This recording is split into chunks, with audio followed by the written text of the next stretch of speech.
This is Daniel with News Check, where we check the news because the news won't check itself. So here we're going to show a few clips from a segment done by NBC on Andrew Yang, and we're going to point out some issues, falsehoods that are in there and help this multi-billion-dollar company by correcting them because, you know, they didn't have the money to do it. So let's get started. Who supports Medicare for all. Oh, and he wants to give you free money. Everyone gets $1,000 a month. Now, this one just gets under my skin whenever it gets brought up. In this case, it's with Andrew Yang's UBI, but it also happens a lot when talking about college or Medicare for all. It's not free money. The only people that get free money are central banks. This is money, and they go into it in the rest of the video that is taxed and from other sources that goes into a pool. You know, it's a minor thing, but still, it's not free money. Come on, guys. It just is a term.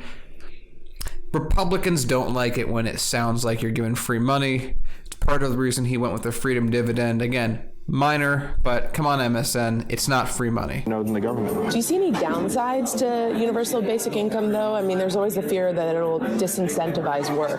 It's actually... Well, you can't have those poor people have a lot of disposable income. Might make them not want to produce labor. For the wealthiest people who currently are born with a silver spoon in their mouth, who sit on the capital gains benefits of their stocks that their parents made.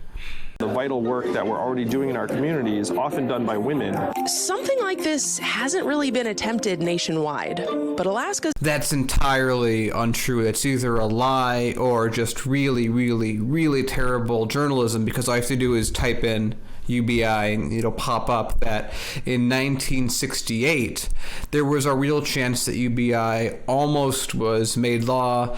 It was very popular. Many people went forward. Many economists went forward and said this was a good idea to do. It went through a lot of Congress. So I'm not sure what NBC's version of never attempted before is, but it's not true. The Yang Gang is growing all the time online, so we're thrilled.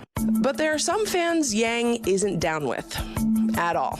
And they're coming from the same toxic corners of the internet that produce racist and anti-Semitic pro-Trump propaganda. Andrew Yang has more traffic on 4chan. Nice screenshot proof. Than any other presidential candidate. White nationalists like Richard Spencer are throwing shade at Trump and getting behind Yang instead. And even WikiLeaks signaled Yang might be winning the political meme war. Now, if you've watched the channel long enough, you've heard us talk about Julian Assange and WikiLeaks and our position on that. Isn't it fascinating how MSN right here, right now, is taking a video and they are combining alt-right as they see it and WikiLeaks on the same platform, as if when neo-Nazis say something or Richard Spencer says something, it's on the same level as WikiLeaks, a journalistic competitor of NBC.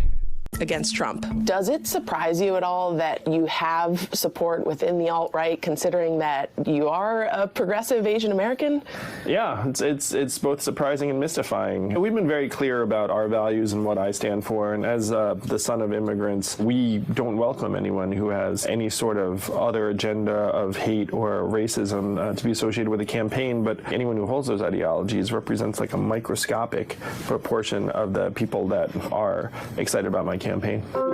So how did this happen? How did Andrew Yang, the leftist son of Taiwanese immigrants, become this unlikely hero of the alt-right? Now, the funny thing is the news has been throwing around a lot of these alt-right connections with a bunch of candidates on the left, mainly progressives. Actually, I think only progressives, this entire election. Now, what's very interesting about this is I don't have to say a whole lot because they bring up all of this. Oh, well, why are the alt-right following you? Why are they doing this? Why isn't son of a Taiwanese immigrants? Because to them, alt-right simply means racist dirtbags, whereas in reality, the reality is always much more complicated. It's a lot of poor white people out there who have no one that loves them, terrible upbringings, live in destitute conditions, and find rage out, on 4chan or wherever. It's not all, but it's a group that exists. And I don't get why we demonize people on the left that have policies that will bring people from voting for Trump to not voting for Trump, and that's somehow a bad thing. But again, they literally answer all these questions. I do not like whenever I see the news make these blurred lines between getting the support of people on the right. Don't we want a candidate who reaches out to everyone?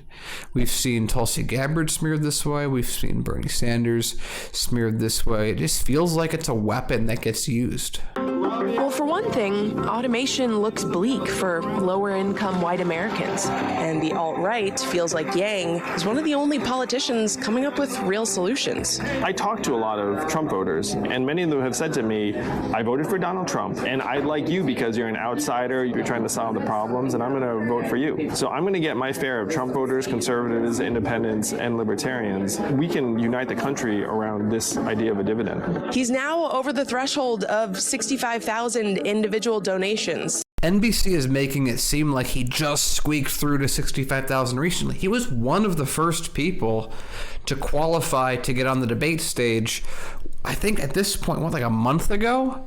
The real answer is that they've only just started covering him recently, so that means that he must have only got in recently. So they're insinuating that he just got in, and that's where they're covering him. No, he's been there for a while.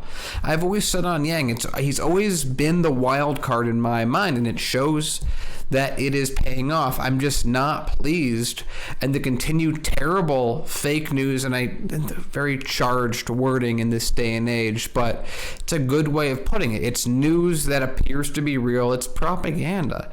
So much of that interview was nothing. It was just kind of either lazy, or like the entire last third of the video is, hey, look at this guy who's next to white supremacists. Isn't that bad? Unless you worry about that. That's only to go, hey, well, they're they are poor, and they might like that money, and they might like that he's an outsider.